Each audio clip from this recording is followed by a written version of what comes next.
If I take the chemicals of a brain that is stimulated by stress and put those chemicals in a plastic petri dish with my cells, you know what?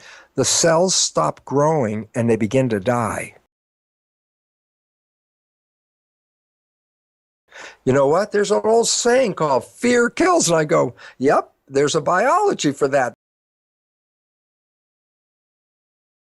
The reason why is the chemicals released by the brain in fear shut down the growth of the body and shut down the immune system. And you go, why would it do that? And the answer is simple. Let's say you're being chased by a saber-toothed tiger.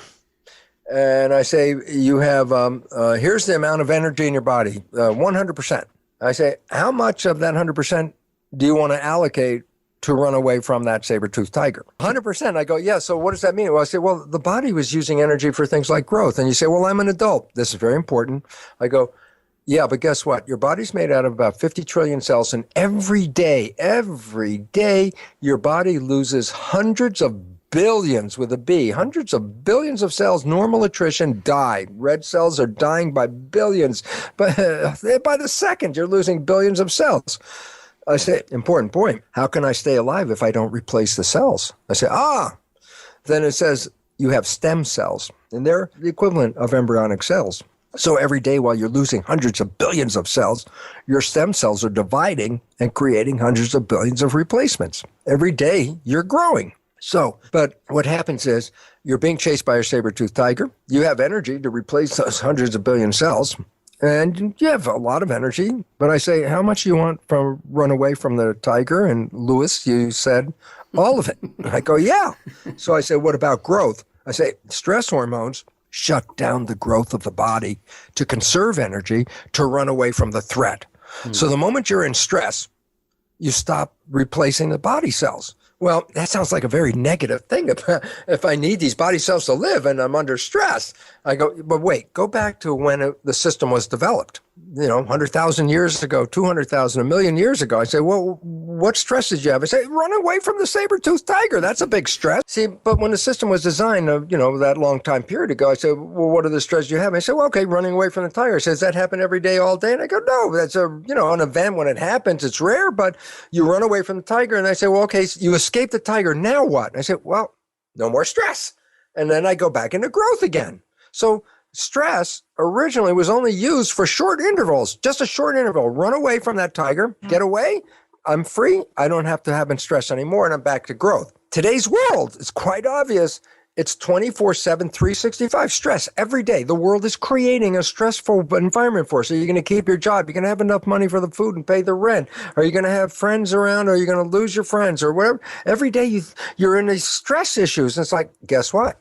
Every day you're releasing stress hormones. Every day you're inhibiting the health of your cells that are being replaced. They're not being replaced very quickly. In fact, that's one of the causes of illness. And the second cause of illness is also from stress, and that is this. The immune system, which uses a lot of energy. And I say, well, you know that, because if you've ever been sick, you didn't have enough energy to get out of bed. That's how much the immune system is using. It uses a lot. So we go back to the situation. I say, okay, you happen to have a bacterial infection, a bad case of diarrhea happens to be brewing right now, but you're also being chased by a saber-toothed tiger. How much of your energy do you want to fight the diarrhea bacterial infection, and how much do you want to run away from the tiger? So the issue is this. Stress hormones conserve energy from the immune system by, guess what? Inhibiting the immune system function. When you're stressed, you don't want to use all that energy to be in bed and recover. You want to run away from that tiger. So I say, well, you got this bacterial infection. You got a tiger chasing you. Who cares about the infection? Simple reason, as Luis said, if the tiger catches you, the bacterial infection is not your problem anymore. And so the significance is stress has now done two things. One, it shuts down the growth of the body to conserve energy so that you could run away from that tiger. And two, it shuts down or inhibits the immune system, which is protecting you from threat, but internal threat. And the result is what? Stress, and this is a fact. This is it. You ready? 90% of illness on this planet is directly tied to stress. For what reason? Because you've interfered with keeping the body alive by replacing the cells, and you've shut down the immune system as protecting you from the infection, and sure as hell you're going to get sick when you're stressed. That's what the consequence of stress is, sickness. And the reason is why? You're not maintaining yourself. I mean, the immune system is shut down. You know what? Interesting point. There's a therapeutic use for stress hormones. When a doctor wants to transplant an organ into a person, let's say I want to transplant a kidney or a lung or a heart into a patient, remember, it's foreign tissue. If I transplant somebody else's kidney in your body, your immune system, by definition, should say, hey, not self, and eliminate the kidney, okay? So I say, well, how do doctors make sure that the transplanted kidney isn't rejected? And the answer is, they give the patient stress hormones before doing the operation. So that when the kidney is transplanted, the immune system is being inhibited and will not attack the kidney.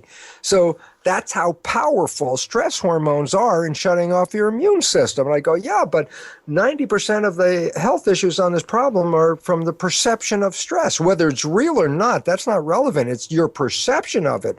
Your world could be totally safe, but if you have a fear, your cells can't see that the world is safe. All they're talking to is the nervous system. The nervous system says there's fear and we have a reason for it. Then the cells are going to gird themselves up and prepare for the stress. And yet in the real environment, there'd be no reason for having stress, but it's just your perception. So all of a sudden we start to realize that the cells are getting information from the nervous system, which is interpreting the environment and then sending chemistry to the body cells via the blood to adjust the body cells to what's going on in the world. I said, hot out, cool the body down, cold out, warm the body up. So I'm adjusting.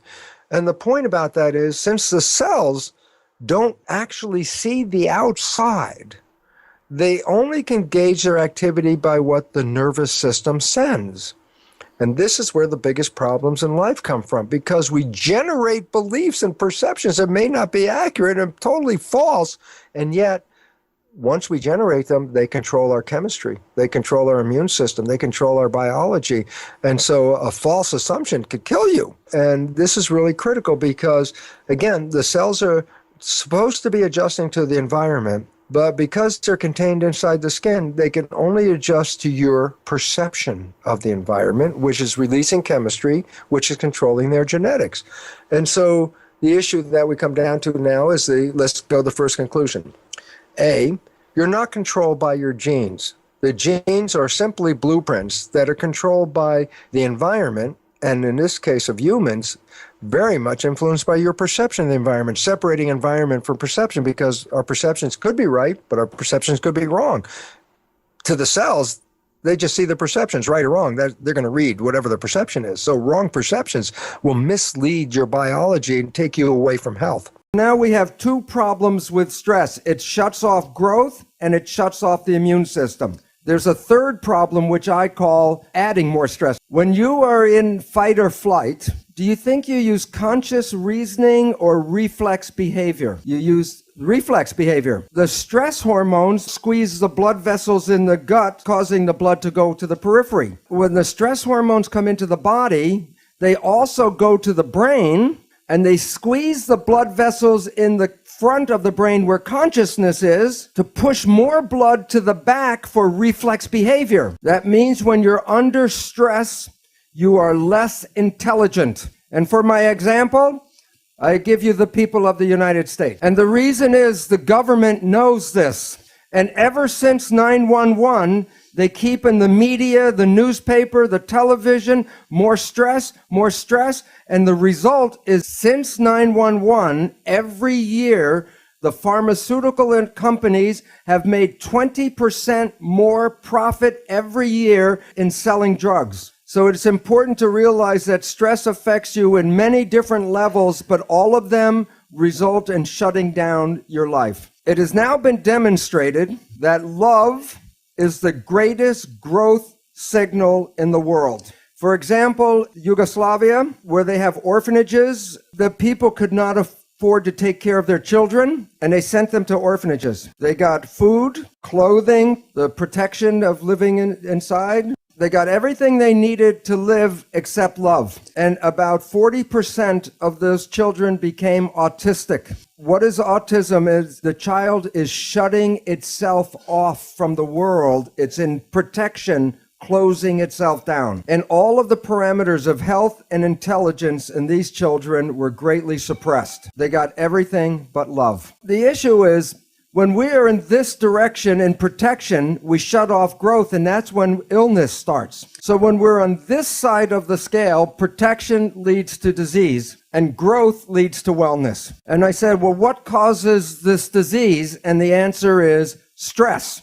Now, here's the problem that people do not realize. If I just remove the stress from my life, where am I on the scale? It's 0. If you want wellness, it's not just the absence of stress. You need the joy and the love to go to growth. So if you're in the middle place, you're not in real growth and real health. So stress alone is not the problem. It is what we need is more love and life and happiness.